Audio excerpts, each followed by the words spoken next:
Assalamualaikum warahmatullahi wabarakatuh. Bella Ananda, pada kesempatan kali ini Ibu akan menyajikan materi perkuliahan kajian IPS MISD yang mana pembahasannya adalah tentang keterampilan-keterampilan dasar dalam pembelajaran IPS. Nah, apa-apa saja keterampilan dasarnya? Nah, yang pertama adalah keterampilan bertanya. Nah, keterampilan bertanya ini sangat penting dalam pembelajaran IPS karena pertanyaan memiliki pengaruh yang sangat berarti. Hal ini tidak hanya terhadap hasil belajar dari siswa, tetapi juga terhadap situasi sosial di lingkungan. Nah, terdapat beberapa syarat-syarat dan ketentuan dalam mengajukan pertanyaan kepada siswa, yaitu yang pertama syarat-syaratnya adalah pertanyaan tersebut diungkapkan dengan kata-kata atau bahasa yang mudah dimengerti oleh siswa. Nah, yang kedua, pertanyaan diungkapkan secara singkat dan jelas. Selanjutnya, pertanyaan tidak terlalu luas cakupannya atau bersifat spesifik, disebut juga dengan khusus ya. Kemudian yang keempat itu pertanyaan tidak mengandung makna ganda. Nah, selanjutnya ada ketentuan dalam mengajukan suatu pertanyaan. Nah, yang pertama ketentuannya adalah pertanyaan tersebut hendaknya diajukan ke seluruh kelas. Kemudian menunjuk seseorang atau seorang siswa untuk menjawab pertanyaan tersebut. Nah, kemudian yang kedua, adanya penyebaran dan pemindahan giliran bagi siswa untuk menjawab pertanyaan yang diajukan oleh guru. Nah, kemudian yang ketiga, hindari pengulangan pertanyaan yang berkali-kali. Nah, ingat, hindari pengulangan pertanyaan yang berkali-kali. Hal ini gunanya adalah untuk melatih anak agar lebih memusatkan perhatiannya kepada guru pada saat guru mengajukan pertanyaan. Nah, kemudian keterampilan bertanya ini dibagi menjadi beberapa bagian, diantaranya yaitu satu, keterampilan bertanya dasar, kemudian ada keterampilan bertanya lanjutan, kemudian ada keterampilan bertanya untuk mengumpulkan data. Nah, mari kita bahas satu persatu apa itu keterampilan bertanya dasar. Nah, keterampilan bertanya dasar ini tujuannya adalah yang pertama untuk membangkitkan minat dan rasa ingin tahu siswa. Nah, kemudian yang kedua, memusatkan perhatian siswa. Nah, yang ketiga, untuk memperbaiki kesalahan pemahaman konsep. Yang keempat, untuk mendorong siswa berpendapat dalam diskusi. Nah, contohnya keterampilan bertanya dasar ini adalah satu, apa dampak hujan terhadap tumbuhan? Dua, apa pengaruh ASEAN terhadap Indonesia? Tiga, apa pengaruh kenaikan BBM terhadap penghasilan petani, pedagang, dan pegawai negeri? Nah, jadi di sini bentuk-bentuk pertanyaannya itu adalah pertanyaan-pertanyaan dasar. Nah, kemudian bisa contoh yang lainnya. Nah, yang kedua itu ada keterampilan bertanya lanjut. Nah, komponen-komponen dalam keterampilan bertanya lanjut ini ada beberapa komponen. Yang pertama yaitu pengubahan tuntutan tingkatan kognitif dalam menjawab pertanyaan. Dan yang kedua, pengaturan urutan pertanyaan. Kemudian yang ketiga, penggunaan pertanyaan pelacak. Nah, kemudian yang keempat, peningkatan terjadinya suatu interaksi. Nah, contohnya di sini adalah siapa nama pahlawan dari Sumatera Barat? Nah, di sini kan ada beberapa pertanyaan-pertanyaan. Jadi nanti ada tingkatan-tingkatan jawaban dari siswa. Kemudian yang kedua, bagaimanakah perbedaan dan persamaan antara wilayah Indonesia bagian tengah dengan wilayah Indonesia bagian barat? Nah, itu nanti kan menuntut persepsi dari siswa juga. Kemudian yang ketiga, mengapa negara kita mengimpor beras? Nah, kemudian yang keempat ada contohnya di sini. Menurut pendapat Ananda, benarkah pembelajaran IPS itu membosankan? Nah, kita menuntut adanya penggalian-penggalian jawaban yang diminta kepada siswa. Itu dia keterampilan bertanya lanjut. Nah, selanjutnya itu yang ketiga ada keterampilan bertanya untuk mengumpulkan data. Nah, di sini bentuk keterampilan bertanya mengumpulkan data itu bisa berupa wawancara. Nah, di sini mungkin nanti akan Ananda pergunakan ketika Ananda menyusun skripsi atau membuat laporan akhir nantinya ya. Nah, di sini bentuk wawancara itu yang perlu diperhatikan adalah responden perlu diberi penjelasan tentang maksud dan tujuan diadakannya wawancara. Kemudian responden itu dia berhak menolak sebelum melakukan wawancara. Nah, di sini ketika kita meminta seseorang untuk kita wawancarai, seseorang itu berhak untuk menolak wawancara kita sebelum kita melakukan wawancara. Tetapi setelah kita disetujui untuk bisa mewawancarai dia, kemudian dia menolak, itu sudah tidak dibolehkan lagi karena awalnya sudah ada kesepakatan gitu ya. Kemudian yang kedua itu ada angket. Nah, apa itu angket? Nah, angket ini berisi tentang bentuk-bentuk penelitian atau bentuk-bentuk instrumen-instrumen yang akan dicari selama penelitian, yang akan digali selama penelitian gitu. Nah, kemudian yang ketiga itu studi dokumentasi. Nah, di sini bersifat primer dan sekunder. Ini maksudnya dikumpulkan semua dokumentasi-dokumentasi yang berhubungan dengan penelitian gitu ya. Jadi keterampilan bertanya untuk mengumpulkan data itu ada dalam bentuk kegunaannya dalam bentuk wawancara dan angket dan studi dokumentasi.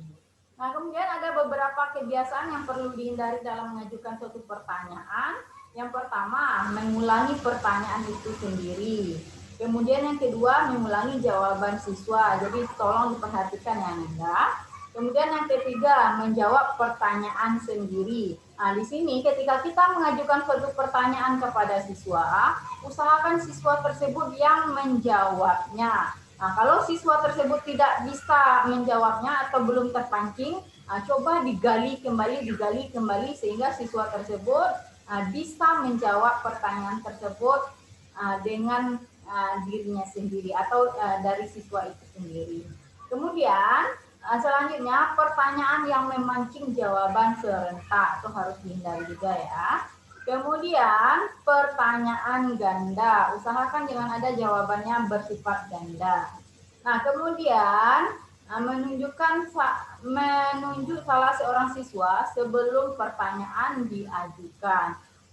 Di sini tolong ya, Ananda sebagai seorang guru jangan sampai Ananda itu mencat atau mendiskriminasi seseorang siswa. Nah, di sini contohnya ada siswa yang tertidur, kemudian langsung Ananda tunjuk, "Hei si A, jawab pertanyaan ibu ini." Jangan seperti itu ya. Tetapi jadilah seorang guru yang mampu mendidik siswa dengan pertanyaan-pertanyaan yang intelektual yang bagus ya, yang sopan gitu. Sehingga siswanya berani di dalam pembelajaran yang kita sampaikan. Nah, selanjutnya yang kedua keterampilannya yang kita bahas adalah keterampilan memperoleh, menganalisis, kemudian menyajikan dan memanfaatkan informasi. Nah, keterampilan memperoleh informasi di sini kenapa itu penting? Karena dalam keterampilan dalam pembelajaran IPS pengumpulan atau memperoleh suatu informasi yang akurat itu sangat penting atau sangat dibutuhkan, karena dengan adanya suatu informasi yang akan kita peroleh atau informasi yang diperoleh itu dapat memecahkan suatu masalah atau bisa memecahkan suatu masalah dengan mudah dan menjadi lebih cepat. Nah, informasi tersebut dapat diperoleh melalui Yang pertama media massa, kemudian ada buku, ada artikel, kemudian ada kejadian yang langsung yang bisa dilihat, dan lain-lain ya. Dan yang kedua, ada keterampilan menganalisis informasi. Nah, tujuan dalam analisis informasi ini adalah yang pertama, untuk mengidentifikasi motif, alasan, atau sebab dari suatu kejadian.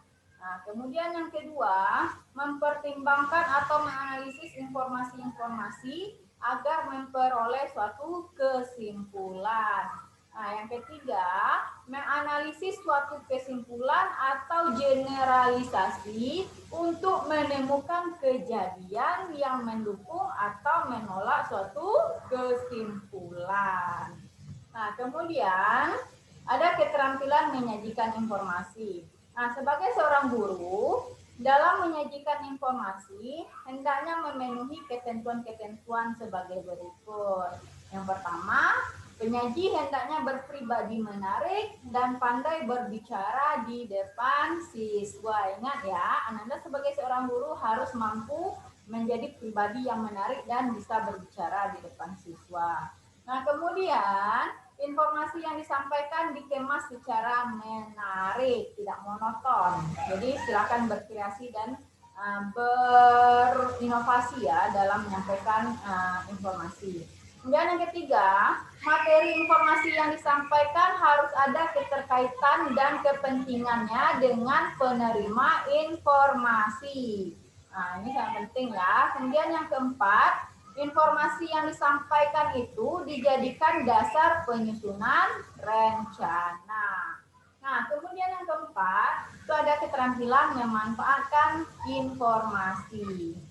Nah, setiap informasi yang dimiliki oleh seseorang baru dianggap bermanfaat apabila ia dapat memanfaatkan dan menggunakan informasi-informasi tersebut dalam pekerjaannya sehari-hari. Kemudian yang ketiga itu ada keterampilan menyusun dan menguji generalisasi. Nah, apa maksudnya yang pertama keterampilan menyusun generalisasi? Pertemuan-pertemuan sebelumnya kita kan sudah membahas apa itu generalisasi. Nah, sekarang kita membahas keterampilan menyusun dan menguji generalisasi tersebut. Nah, keterampilan menyusun generasi.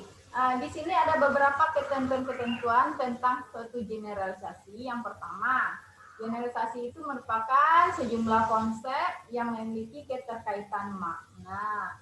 Kemudian, generalisasi itu adalah pernyataan tentang hubungan di antara konsep. Ingat, seperti pertemuan kita sebelumnya. Kemudian yang ketiga, generalisasi itu mengemukakan sejumlah besar informasi. Kemudian yang keempat, kebenaran suatu generalisasi ditentukan oleh rujukan pembuktian. Nah, di sini hal-hal yang perlu diperhatikan dalam menyusun suatu generalisasi yaitu pertama, sikap berhati-hati dalam menyusun suatu generalisasi. Kemudian, didukung oleh data yang akurat dan representatif. Kemudian yang ketiga, penyusunan dilakukan dengan objektif.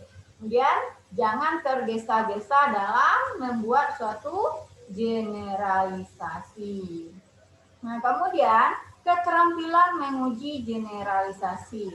Nah, kenapa kita perlu menguji suatu generalisasi? Nah, di sini alasannya adalah karena untuk melihat kebenaran yang dihasilkan oleh generalisasi tersebut.